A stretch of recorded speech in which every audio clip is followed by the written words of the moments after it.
የኢትዮጵያ ኦርቶዶክስ ተዋሕዶ ቤተክርስቲያን በአደባባይ ከምታከብራቸው ሃይማኖታዊ በዓላት መካከል አንዱ የሆነው የመስቀል ደመራ በዓል ዛሬ በመስቀል አደባባይ ተከብሯል። በዚህ በዓል ላይም የኢትዮጵያ ኦርቶዶክስ ተዋሕዶ ቤተክርስቲያን ፓትርያርክ ብፁዕ ወቅዱስ አቡነ ማትያስ ቀዳማዊና ርዕሰ ሊቃነ ጳጳሳት እንዲሁም የኢፌዴሪ ርዕሰ ብሔር ሳህለወርቅ ዘውዴንና በርካታ የመንግስት ኃላፊዎችና ህዝበ ክርስቲያኑ ታድሞ ነበር።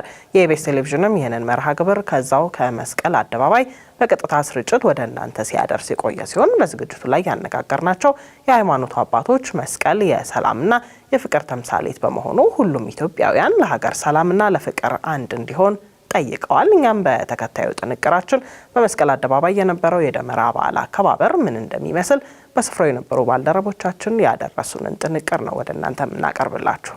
ቅዱስ እግዚአብሔር ቅዱስ ኃያል ቅዱስ ዘይመውት ዘተንሳ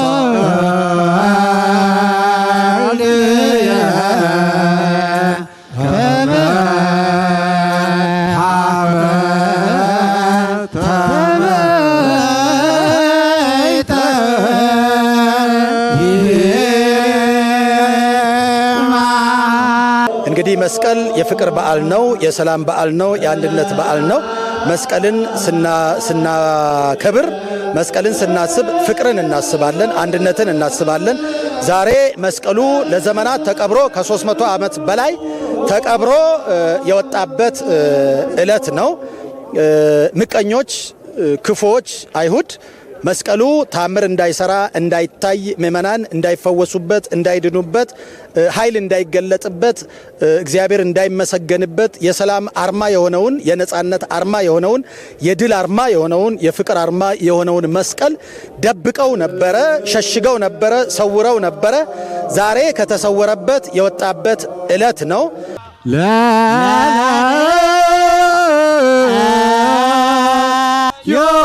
መስቀል ተሰብራ የመስቀሉ ቃል ዛሬም ተቃራኒ ኃይል አላጣም። ዛሬም ለመስቀሉ ቃል ጀርባቸውን የሚሰጡ ሰዎች ብዙ ናቸው።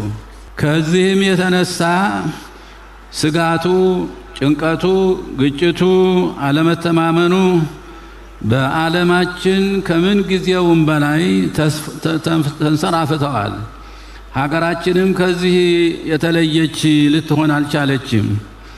በዓለ መስቀሉን ከማንኛውም ክፍለ ዓለም በተለየ ስነ ስርዓት ብናከብርም የመስቀሉ ሰላም በሀገራችንና በሕዝባችን እየተነበበ አይደለም። ይህንንም ለማስገንዘብ የሚተላለፈውን መልእክት እየተደመጠ አይመስልም።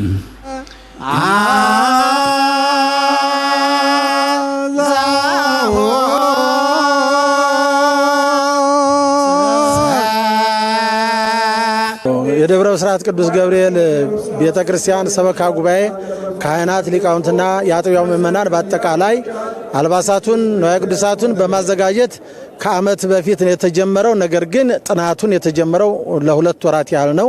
በደንብ ተዘጋጅተንበታል። ሊቃውንቱም ሰንበት ትምህርት ቤቱም በሚገባ ተዘጋጅተውበታል።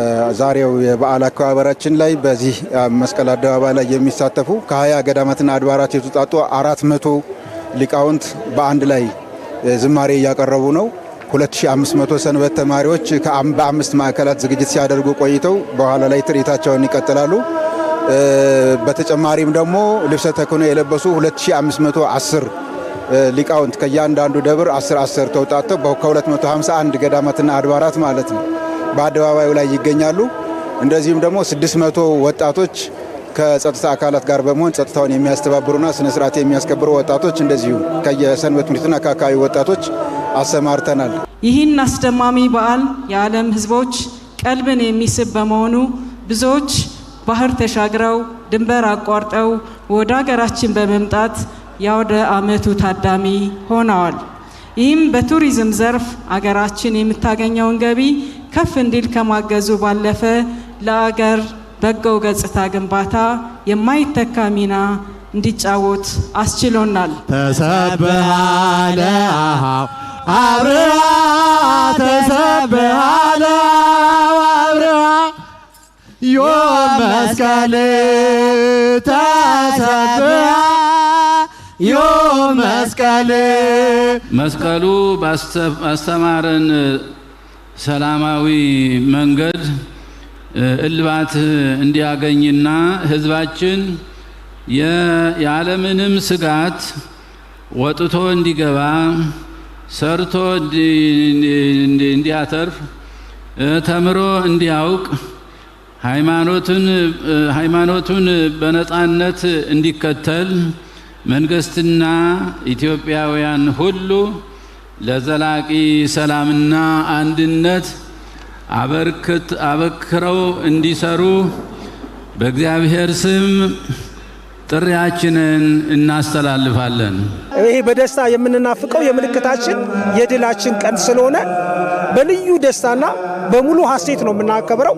ሁሉ ምእመን መስቀሉን በልብሱ ለብሶ መስቀሉን ይዞ በአባቶቻችን በሃይማኖታዊ ስርዓት ትውፊቱን በጠበቀ መስቀልን ምልክት ስለሆነ ድልንና ሰላምን በማሰብ እንዲህ በጣም ዜማ ልብንና መንፈስን በሚያረካ ልክ መላእክት ምግባቸው እንደበሉ እኛም የምስጋና ምግብ እየበላን በልዩ እናከብረዋለን።